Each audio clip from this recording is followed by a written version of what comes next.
Hi, folks. Welcome to Crisco's Corner. I've been giving this a lot of thought. Did quite a bit of research. Enough research for me to come to a conclusion. I don't think there's anybody on either side of the aisle, or even the independents, if you poll, that thought that the U.S. House of Representatives and the U.S. Senate was functional, especially the House. You're looking at 75, 80% thinks it's dysfunctional. The founding fathers, in their infinite wisdom, gave us a way out to circumvent Congress.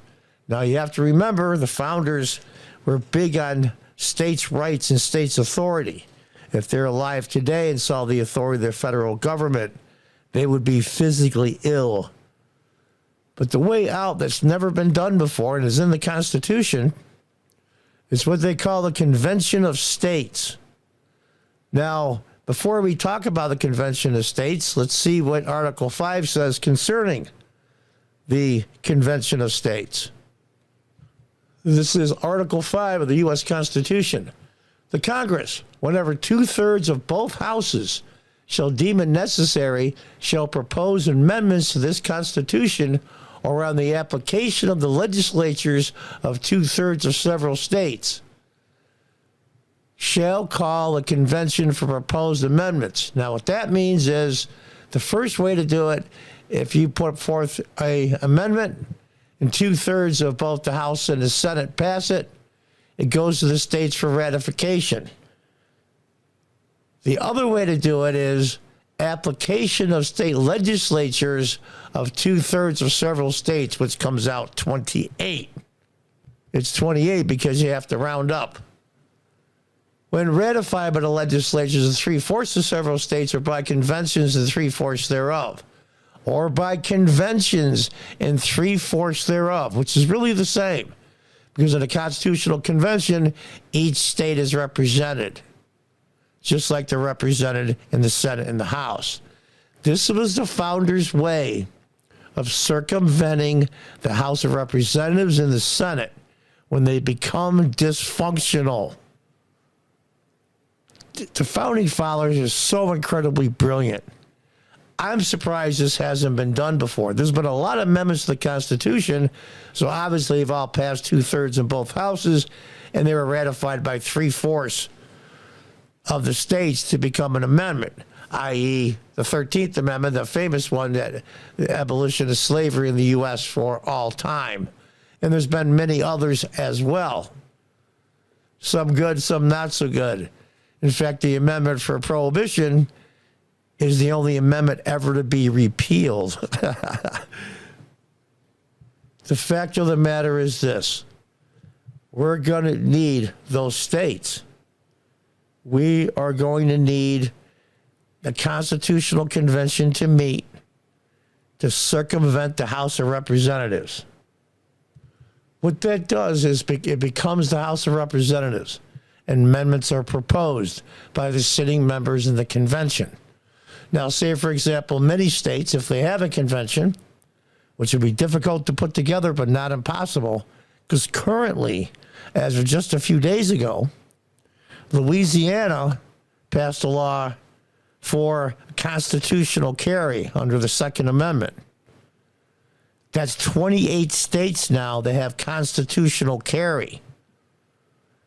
And there are 0 states now that have put may issue a permit. Now, states like California and New York, even though the courts have eased up, have now said shall issue a permit for a gun, but not concealed.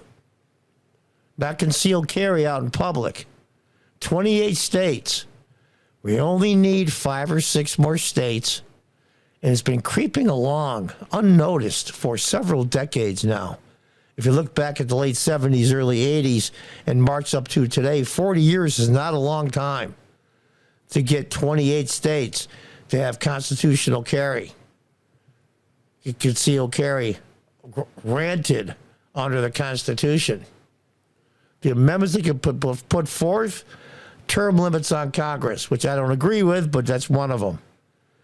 Balanced budget amendments, reeling in the powerful agencies such as the FBI, the CIA, and other things that are just right now under the control of the executive. Everybody's interest is to save their jobs and to get as much money as you can for your department when you're in government. I know I was a councilman for 8 years. There's a lot smaller scale as a city councilman, but the principle is still the same. Think about what's wrong right now with the federal government, besides its size, power, and spending. It's this overreach.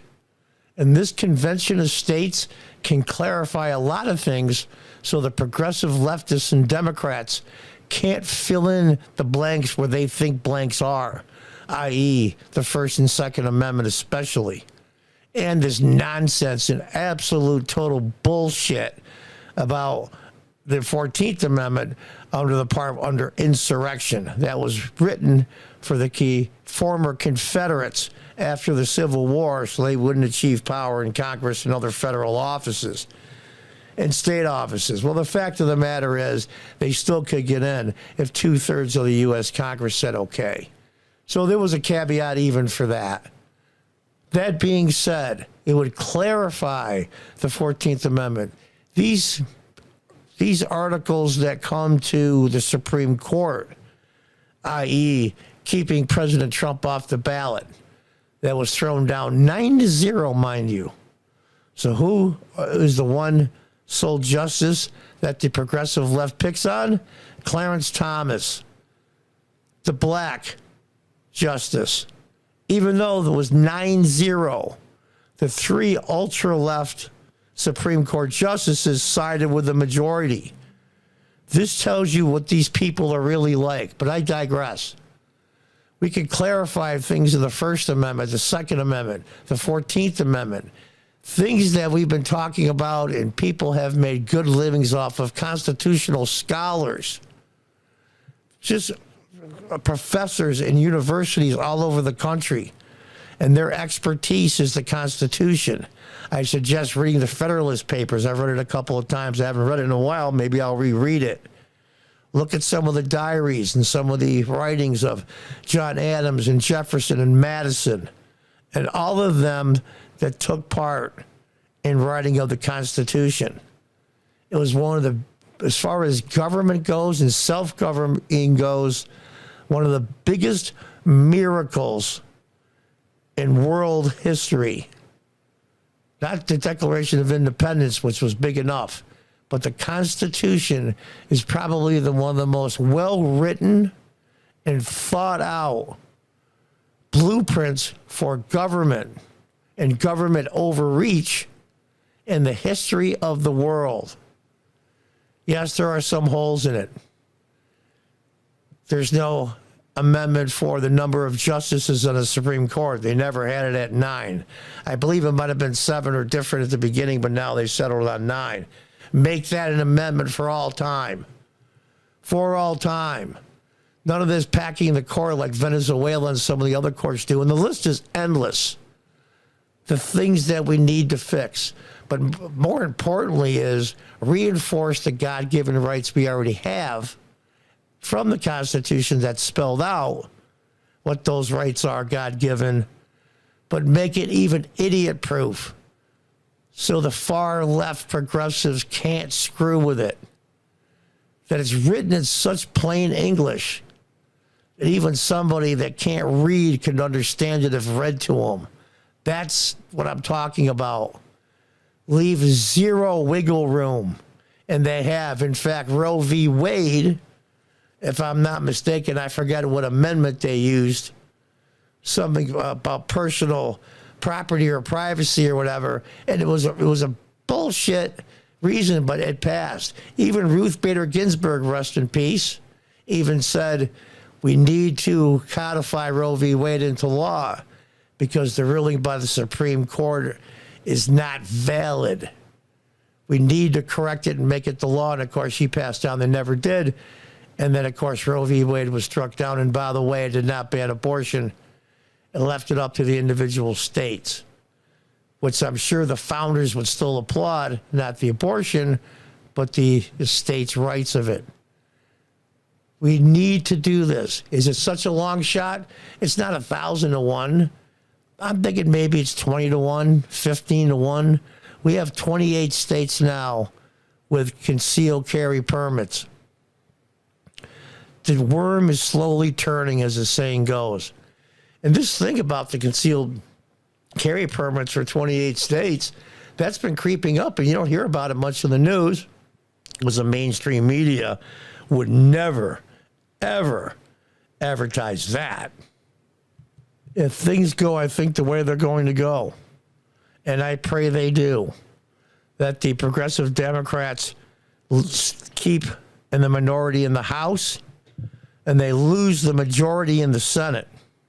And I don't mean 51-49. I mean 54, 55-45, something like that in Republican favor. And the Republicans win the White House, i.e. President Trump.